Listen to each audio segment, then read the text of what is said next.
Katie Rose had always known she'd wanted to adopt. When she finally did choose to sign up to be a foster parent and got her MAP training, her first placement was right around the corner.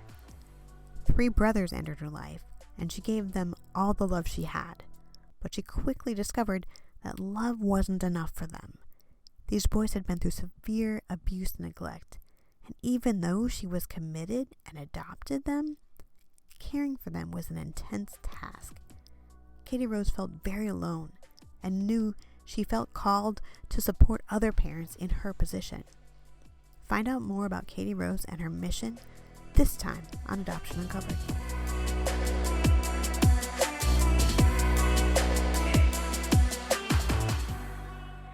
Well, hello, and I'd love it if you would tell me who you are and a little bit about your adoption story, how you're connected to adoption. Hi, well, I'm Katie Rose, and I have always wanted to adopt since I was a little girl. I basically tell the story the same way every time. You're on the playground playing house with your friends in like elementary school, and everyone's like, I'm gonna get married, I'm gonna have 2 kids, I'm gonna adopt 2 kids. I felt like every little girl said it, and like I knew I meant it. Like I knew that was how I wanted to create a family. And adoption as I got older turned into, you know, looking like fostering and adoption. Like I was, in my head, I was going to be that person who always had a house full of kids, and some would be foster kids, and some would turn into adoption, and some wouldn't, and some would be reunified, and I'd foster 400 dogs too, and some we'd adopt, and like I was just gonna have this house just filled with dogs and kids. Like that was my dream. And so one night, I don't, I guess I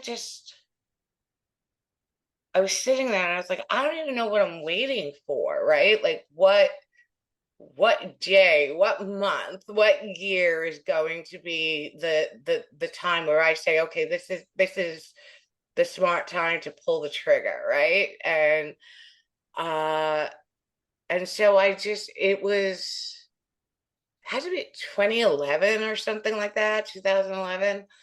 And I just said, well, this is done. Like there's not almost, I guess, like as a couple would be like, when is the right time to, get pregnant? When is the right time to have a baby? Like there's no right time, nothing is ever perfect in your life. So let me just do it. And so I Googled foster care agencies, and I mean, it was like 11 o'clock at night, 12 o'clock at night, on like, I think a Saturday night, like no less, right? And I just I went down the list and I called a bunch of places and I left a bunch of voicemails. And to my shock and awe, someone called me back on Sunday. And I was very surprised by that because I was expecting a call on Monday, if anyone called back at all. And she and I spoke, and she got me signed up like almost immediately for their MAP classes, their foster care classes. And they were, I think, every Saturday or something like that for 6 months or so. I don't really remember. It goes back so far, but I went through the training for basic foster care. I went through the home study and all that wonderful stuff that is the 4,000 pieces of paperwork to fill out, the answering of the most personal detailed questions to a complete stranger you've ever answered in your life. And I, did it all happily. Like I was just so excited. And since I was doing it on my own, and this, I was just starting out, and I had every intention of doing this for ever, like fostering. And, like I said, if, if any of them happen to end in adoption, wonderful. I figured I'd start my first one, like most people, like every foster parent says, like one child from 0 to 5, and I'll be great. Like that's how I'll start. And anyone who's actually been through it knows that's not ever how it works. I got the phone call, and it was like 11 o'clock in the morning on a Tuesday. And they said, we have a placement that we think would be great for you. And, they sell everything to the top. And it's 3 kids, a 2-year-old, a 7-year-old, and a 9-year-old. And you have 30 seconds to decide. And I went, like, what? And I took my 30 seconds and I took a few deep breaths and I said yes. Gosh, it was 7 or 8 o'clock at night by the time they got to me. They got out of the car and my heart just skipped a beat. Like I saw them and I was instantly in love. I just knew that these babies needed someone to make them feel as safe in that moment as I possibly could, because I really did try to put myself in their shoes and how terrifying it must be to be taken and said, this is your home now. This is, you live with this stranger. And, like, I mean, like, how's like traumatic. And so that's how my journey started. And that's basically how my journey ended, because my kids were not a basic case. They were severely abused and neglected. So they came and they had severe behaviors, complex trauma, reactive attachment disorder, intimate and explosive disorder, conduct disorder. I mean, like bipolar, like they ran the gamut. And it was hard. It was scary. It was nothing I imagined, nor was it anything that was described as even a possibility in my math classes. I do know without a doubt that most people would have said, I can't keep this placement. You'll have to find them another home. And if they didn't say that, then you narrow it down a little bit, and then most people would have said, no, I'm not adopted, right? This is just, it's too much. But when it became clear that they were going to be TPR, termination of parental rights, for anybody who listens to your podcast and doesn't know what that means, when it became clear that they were going to be TPR'd and I was offered the opportunity to adopt, I didn't hesitate. I also wasn't told the truth, but I didn't hesitate.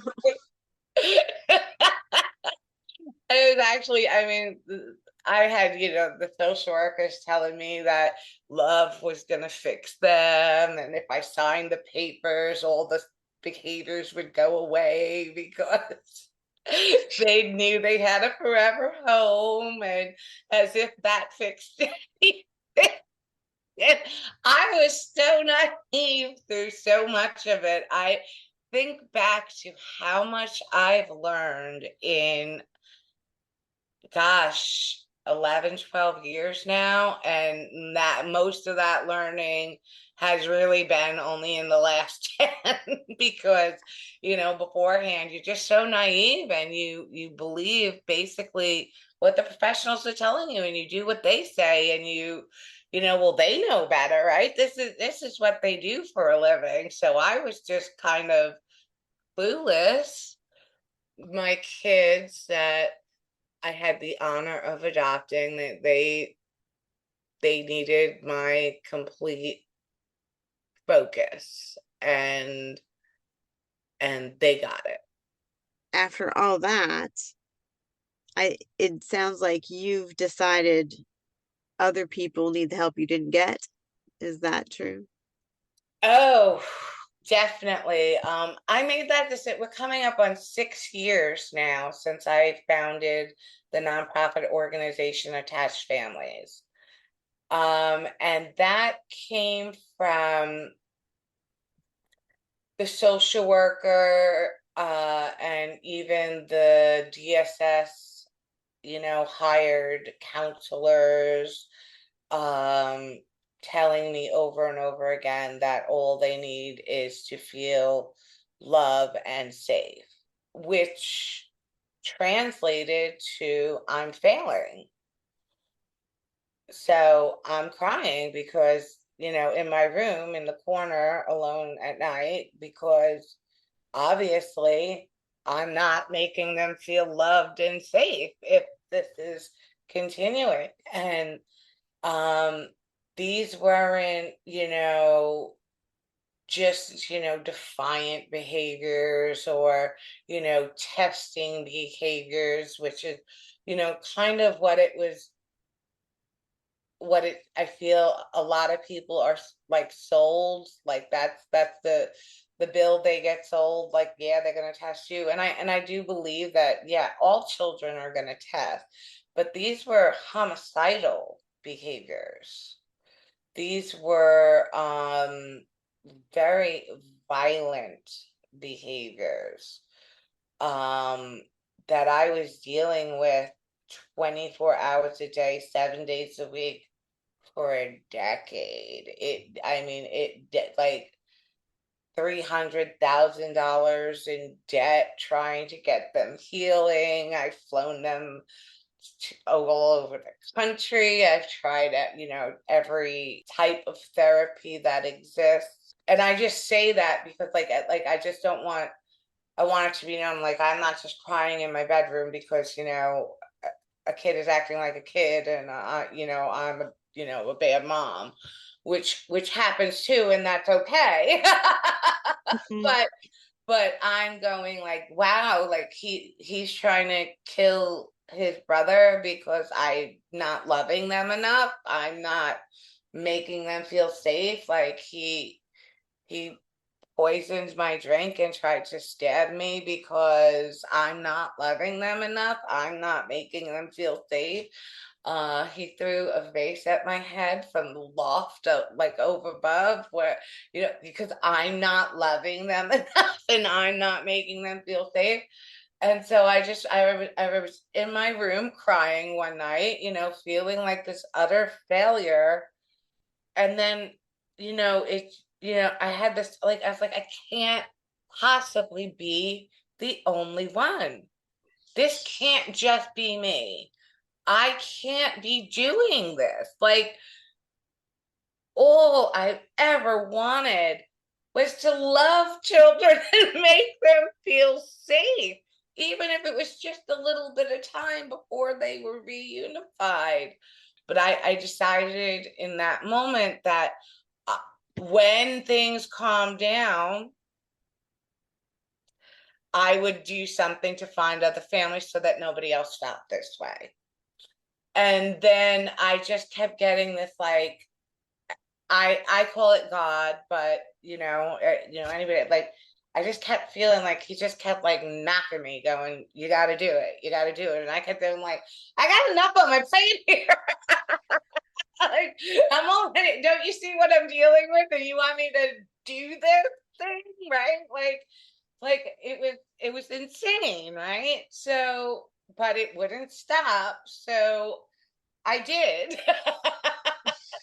And I opened Attached Families and created the nonprofit, and my goal was, if I even find one other person out there in this world that's dealing with this that I can say, listen, you are not the only one. It's not you. There's something that's going on here that we don't know about really yet, and they're not telling us. Like that's like I want to validate you that this is happening, and so if you're crying in your bedroom too, you can stop crying. So I did it, and I blinked my eyes, and I had like 300 and something people. And then and I mean like in the first like 2 weeks. And I was like, whoa. I was Wow. like it blew my mind. And now we're at like 14,000, and we're 5 years in. There are a lot of us, and they're not alone. And um not only has it helped me personally to feel so validated that not that I wasn't crazy. I was loving my children the best I could. I was doing everything to make them feel safe. I was also giving support to all of these people that were also literally completely isolated because your friends don't believe you. It can be that bad. Family doesn't believe you. It can be that bad because everyone just like likes to end it with, they're just kids. How bad could it be? Katie Rose has learned a lot along her path with her children. She's found that there are treatments that can help children with severe behaviors, but often they're not accessible to everyone. Katie believes there's hope for children like hers, but her dream would take an investment that she has yet to find anyone willing or able to make. I tell everybody, I have a dream of what it all looks like. If somebody give me $1 billion, and I'll show you how quick I can work to help heal these kids, and that would be complex trauma, residential centers built all over the country. And that would include neurofeedback, biofeedback, somatic movement therapy, brain reorganization exercises, trauma yoga, like the full, like I truly believe, and like immersed in it. I truly believe that we could find healing for our children in a way that we are just not seeing. I believe that we would reduce dropout rates. I believe we would reduce the amount of times children are moved. I mean, you hear moved 27 times in foster care. No one's moving that kid 27 times because they're just so damn cute. That poor kid is the reason that poor kid is being moved. And people just don't look for far enough down that thought process to understand that. So I think we would reduce the amount of moves. I think that we would reduce the amount of dropout rates. We would reduce the amount of self-medicating and drug abuse as they got older. We would reduce homelessness. We would reduce crime. We would reduce the jail population. I mean, I could go on and on and on. We would reduce the trauma inflicted on other citizens in society because of that crime. So, and then watch my idea work, and then we could build the same type of centers for adults with PTSD, with the veterans who come back, and let them go stay there for a few weeks and do all these things and help them deal with the trauma of coming back from war, whether they're classified as PTSD or not. You asked, is there something? For me, I just had to keep changing. And in the and in the, but I still have hope. I don't think I'll ever give it up. Um, but I do believe that had a place like I just detailed to you existed, it would have made for a much better life, a much more healed life for my children. Or if I was told the truth from the beginning, I mean, I lost years when they were still younger, when they were 7 and 9. I didn't even get a like legit diagnosis until after they were adopted, and I finally decided to cut free from the counselors that were linked to CPS and just take them somewhere completely separate for a full evaluation. And then all of a sudden I was like, well, that doesn't say anything about love them more and make them feel safe. Like, so I mean, I like 2-3 years we lost before I even got to start researching what all this stuff was and how this needed to be parented. And so I really do feel that math classes need to be changed. I'm not saying terrify anyone. I mean, but yes, why would you want anyone to go into it that didn't have their eyes open? Why would you what you're always recruiting for new foster parents because you're doing so many one and dones, right? And they're like, get this kid out of my house and close me down. I'm not taking anybody else, right? So how about we be a little bit honest? Number one, we train them for the signs of what to look for. We support the ever loving heck out of them through it. We offer the resources. We create the resources to offer them. And we literally support them and hold their hand through it instead of just pretending it doesn't exist, trying to keep this big secret and just moving the kid on to the next house. I think that we are doing more of a disservice to children and families everywhere by doing it that way. Now, don't get me wrong. Not every person in the world can be healed. So I'm not saying it'll be zero crime, it'll be zero drugs, it'll be zero dropout from high school.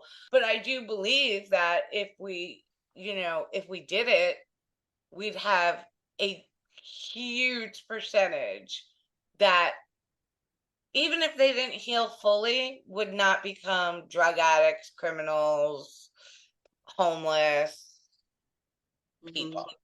And that's probably what's part of the tricky part of it, is that, oh, you can invest the money and when you're trying to sell it, you want to sell it as, yes, this will help a lot of people. And people aren't necessarily comfortable with that picture of that idea, the truth that there are some people that will take to it and will have a really better life, and some people just won't. At the end of the day, there's nothing that's 100%. I know there are things that work.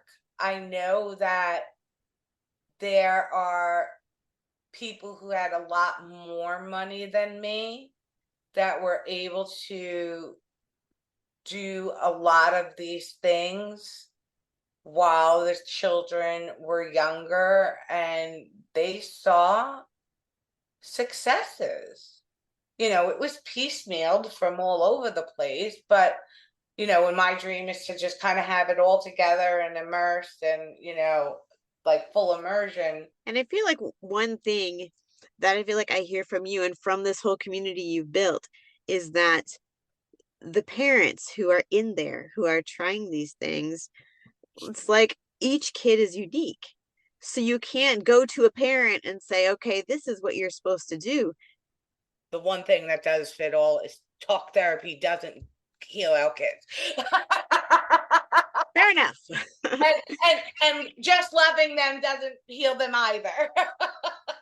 With these centers that are my dream, that is an like immersion into all of the things. And then also I in my head, there's a basketball center on site, and soccer and baseball, and like dance, because movement really matters.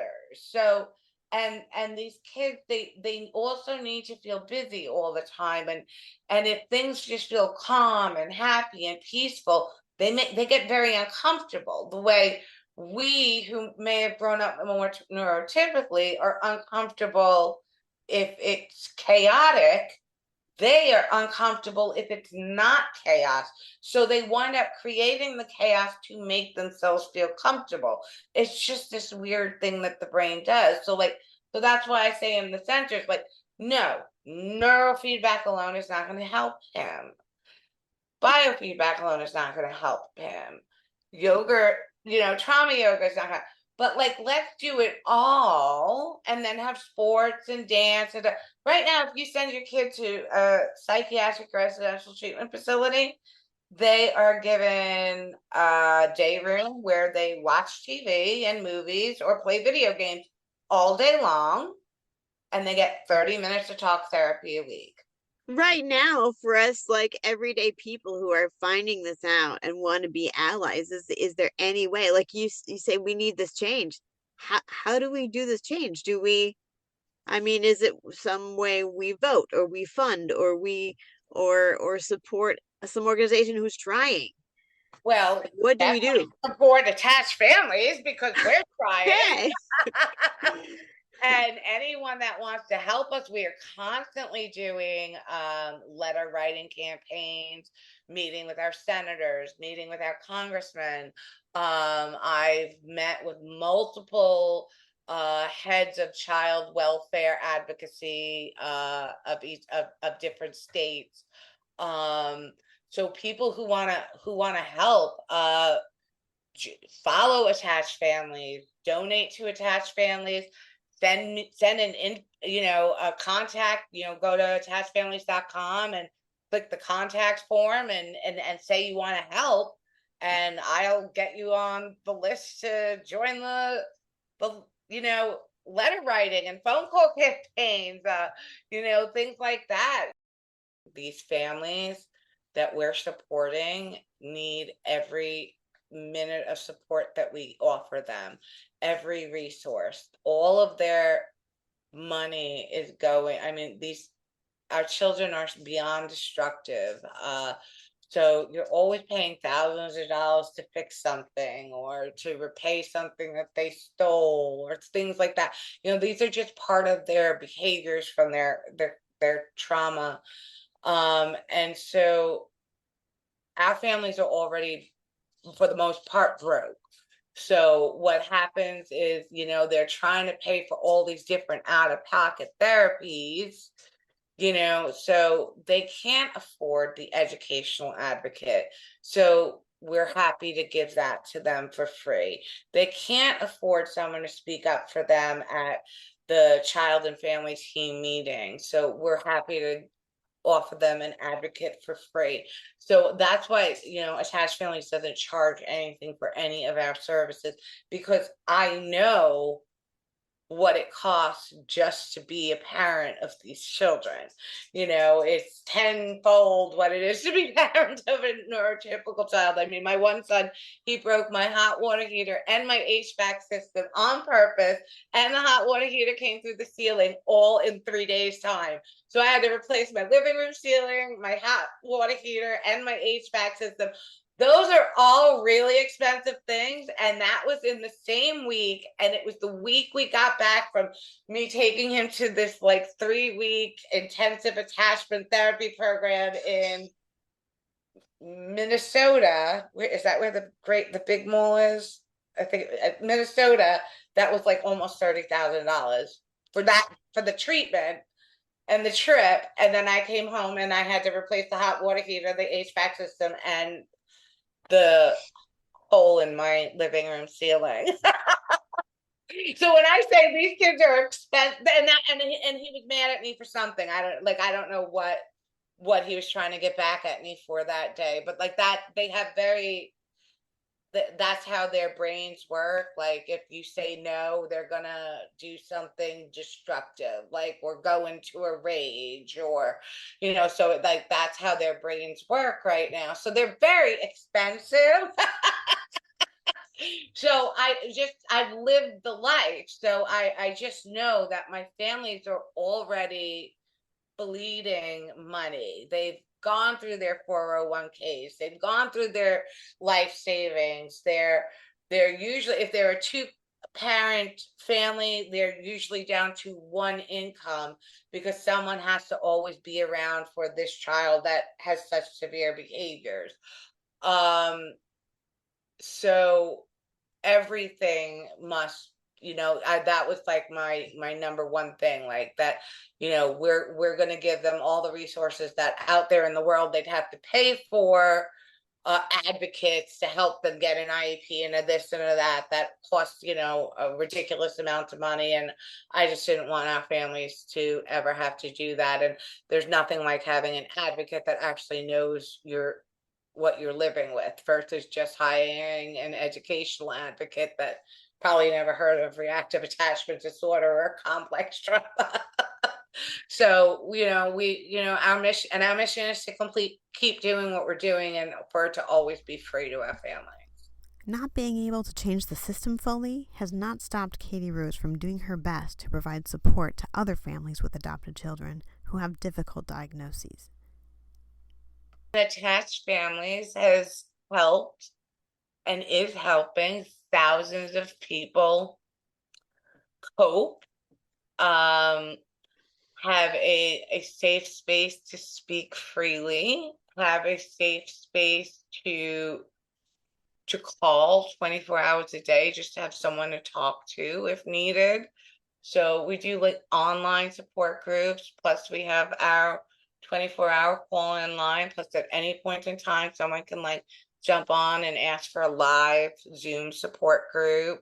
Plus we do in-person support groups, and we coordinate with a person that puts together retreats for families like ours. And we have a mentorship program. We have an advocacy group where you will advocate for you for IEPs and 504s at the school or with the doctors and social workers and police if necessary. And all of our resources and services are 100% free. This is what I tell so many people.